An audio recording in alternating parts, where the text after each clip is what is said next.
अगर आपके कामकाज की नोयत ऐसी है जिसमें अंगूठे और कलाई का बार बार बहुत ज़्यादा इस्तेमाल होता है तो कुछ लोगों के अंगूठे की बेस के ऊपर इस हिस्से पर अक्सर पेन रहती है। ऐसी थंब पेन को थंब मसल्स की टीनोसाइनोवाइटिस कहा जाता है। कुछ केसेस में कलाई की हरकत के दौरान ग्रेटिंग साउंड या क्लिकिंग साउंड भी आती है और बाज़ औक़ात कुछ में क्लिकिंग साउंड नहीं आती। वैसे तो हल्की हल्की दर्द कुछ लोगों में हर वक्त रहती है, लेकिन ये दर्द में इजाफा उस वक्त होता है जब आप कोई चाबी घुमाने वाला लॉक या चाबी की मदद से लॉक को खोलने वाला काम करें या आप डोर हैंडल को खोलें या बंद करें।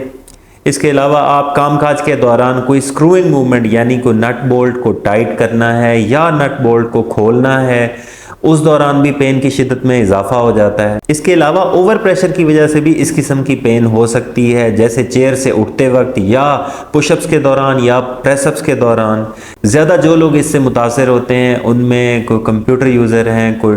टाइपिंग जिनकी बहुत ज़्यादा है डेली बेसिस पे, या ऐसे लोग जिनका कामकाज की नोयत ऐसी है जिसमें उनको कैंची का इस्तेमाल बार बार बहुत ज़्यादा करना पड़ता है और रेगुलर बेसिस के ऊपर करना पड़ता है, जैसे हॉस्पिटल की इमरजेंसीज़ में या थिएटर में काम करने वाले लोग हैं। इसके अलावा कोई हेयर स्टाइलिस्ट हैं, कोई सलून पे काम करने वाले लोग हैं, और ऐसे लोग जिनका बुनाई का काम ज़्यादा है या सिलाई का काम है रूटीन में, या फिर लिखाई पढ़ाई का बहुत ज़्यादा काम हो और रोज़ाना की बुनियादों पर हो। इसके अलावा जो पेंटिंग का जिनका काम है, ब्रश यूज़ बहुत ज़्यादा करते हैं रेगुलरली, या फिर हथौड़ी की मदद से कोई बार बार जिनका रूटीन का काम है, और भी जो रैकेट स्पोर्ट्स हैं जिसमें हैंडल को ग्रिप करना पड़ता है। क्रिकेट प्लेयर में अगर ग्रिप हैंडल की जो मोटाई है वो आपकी ग्रिप से ज़्यादा है, और गोल्फर्स में स्विंग के दौरान भी इस किस्म की पेन में इजाफा हो सकता है। और भी जो म्यूज़िकल इंस्ट्रूमेंट प्ले करने वाले लोग हैं, कोई गिटारिस्ट हैं, कोई तबला प्लेयर हैं, उनमें दो muscles, abductor policies longus muscle और एक्सटेंसर पोलिसिस ब्रेविस मसल, इनकी जो आप ये टेंडन्स के ऊपर एक शीथ देख रहे हो जिसको साइनोवियल शीथ कहा जाता है, ऐसे केसेस में बार बार ओवर यूज की वजह से इस शीथ की इन्फ्लेमेशन हो जाती है, जिसकी वजह से इस किस्म की पेन जो है वो सामने आती है। आप अगर इन मसल्स की ओवर यूज इंजरी को कंफर्म करना चाहते हैं तो अंगूठे को इस तरह से हथेली के अंदर वाली साइड पे रख के उंगलियां इस तरह से ग्रिप बना लें और फिर कलाई को नीचे की तरफ ले जाएंगे तो इस एरिया के ऊपर आपको पेशेंट बताएगा कि उसके पेन में इजाफा हो जाता है या फिर उसको पेन आना शुरू हो जाती है, और फिर वापसी करते हुए भी उसकी बाज़-औक़ात पेन आती है। अब ऐसी कंडीशन को ट्रीट करने के लिए पहले 2 दिन जब पेन और सोजिश ज़्यादा हो तो आपने 2 दिन आइसिंग करनी है, रोज़ाना 10 मिनट आपने इसके ऊपर आइस एप्लीकेशन करनी है। सेकंड, इस कंडीशन में कम से कम 2 हफ्ते रेस्ट करना बहुत ज़रूरी है। उसके लिए आपने ये थंब स्पाइका सप्लिमेंट या सपोर्ट जो है वो आपने यूज़ करनी है। इस सपोर्ट का मकसद कलाई और अंगूठे को ऐसी पोजीशन में स्टेबलाइज करना है कि आपका जो हैंड है वो पेन फ्री रहे। ये सपोर्ट या सप्लिमेंट आपने, जिसको वर्किंग सप्लिमेंट भी कहा जाता है, इसके दौरान आप डेली एक्टिविटी भी इसको लगा के आप डेली एक्टिविटी भी करने के काबिल होते हैं। ये रिसेंटली हमने देखा है कि जो हमारा एक मॉर्निंग शो आता है जियो नेटवर्क के ऊपर, जियो पाकिस्तान में,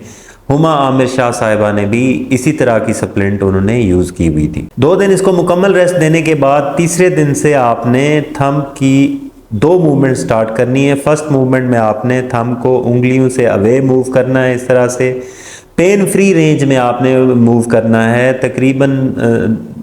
दिन में 2 दफ़ा आपने मूव करना है, 5 to 10 रेपिटेशन इसकी करनी होती हैं। और दूसरा हाथ की इस तरह से पोजीशन बना के अंगूठे को छोटी उंगली की तरफ यानी लिटिल फिंगर की तरफ और फिर वापसी ऊपर की तरफ इसको आपने लाने की कोशिश करनी होती है। 5 से 10 दफ़ा सुबह और शाम में आपने इसको रिपीट करना होता है। पेन फ्री रेंज में आपने करना है ताकि जॉइंट में स्टिफनेस भी ना हो और मसल्स के अंदर टाइटनेस भी ना हो। तीसरा, आपने इस पोजीशन में अंगूठे को ऊपर की तरफ पुश करना है और दूसरे हाथ की 2 उंगलियों की मदद से नाखून के ऊपर उनको नाखून के ऊपर रख के आपने आगे से उसको होल्ड करने की कोशिश करनी है। इसी तरह से हाथ उल्टी पोजीशन में रख के अंगूठे को आपने बाकी उंगलियों से दूर लाने के लिए आपने ताकत लगानी है और दूसरे हाथ के अंगूठे की मदद से आपने उसको होल्ड करने की कोशिश करनी है। पेन फ्री रेंज में ये आपने करना होता है, बहुत ज़्यादा ताकत नहीं लगानी होती, हल्की ताकत के साथ आपने ये एक्सरसाइज दर्द में इजाफा किए बगैर करनी होती है। इसी तरह से 2 से 3 हफ्ते गुजरने के बाद यानी 14 दिन से लेके 21 दिन के बाद आपने deep transverse friction massage painful area के ऊपर 2 उंगलियों से डीप प्रेशर अप्लाई करके और उसको इस तरह से आपने डीप फ्रिक्शन मसाज डेली आपने 10 मिनट्स के लिए उसको अप्लाई करना है। और 3 हफ्ते के बाद आप लाइट वेट कोई भी यूज़ कर लें, पानी की बोतल ले लें या अगर घर पे डंबल मौजूद हैं तो आप इस तरह से 1 kg के साथ शुरू में कलाई की रेडियल डेविएशन वेट को ग्रिप करके आपने कलाई को रेडियली डेविएट करना है, यानी इस पोजीशन में कलाई को ऊपर की तरफ लाने की कोशिश करनी है। इसके अलावा फिजियोथेरेपी क्लिनिक पे आप 3 दिन से लेके 7 दिन गुजरने के बाद आप अल्ट्रासोनिक थेरेपी भी इसमें इंक्लूड कर सकते हैं ताकि एडहेजन्स प्रिवेंशन भी की जा सके और जॉइंट की मोबिलिटी भी मेंटेन की जा सके। एक और ट्रीटमेंट जो कि आप 6 वीक्स के बाद आप ट्राई कर सकते हो, उसमें आपने एक हाथ इस तरह से रख के अंगूठे को अंदर की तरफ ला के आपने ग्रिप बना लेनी है और कलाई को नीचे की तरफ करके आपने अंदर की तरफ बेंड भी करना है और बाहर की तरफ एक्सटेंड भी करना है। इसमें आपने थोड़ी देर एक पोजीशन में होल्ड करके रखना होता है, कम से कम 6 सेकंड होल्ड करना होता है और पेशेंट को ये बताना होता है कि ये करते हुए आपको पेन आएगी। अगर 5 से 6 सेकंड उसी पोजीशन में रखने के बाद पेन ख़त्म हो जाए तो ज़्यादा देर होल्ड नहीं करना होता, उसको वापस जो है आपने एक्सटेंड कर लेना होता है। मैक्सिमम आप 20 सेकंड तक पेनफुल पोजीशन में होल्ड करें, लेकिन ये मूवमेंट आप तब करोगे जब आपकी दर्द को शुरू हुए तकरीबन 1.5 माह हो चुके हों और इससे पहले तमाम एक्सरसाइज आप कर चुके हों। ये कंडीशन उन लोगों में ज़्यादा हो सकती है जिनमें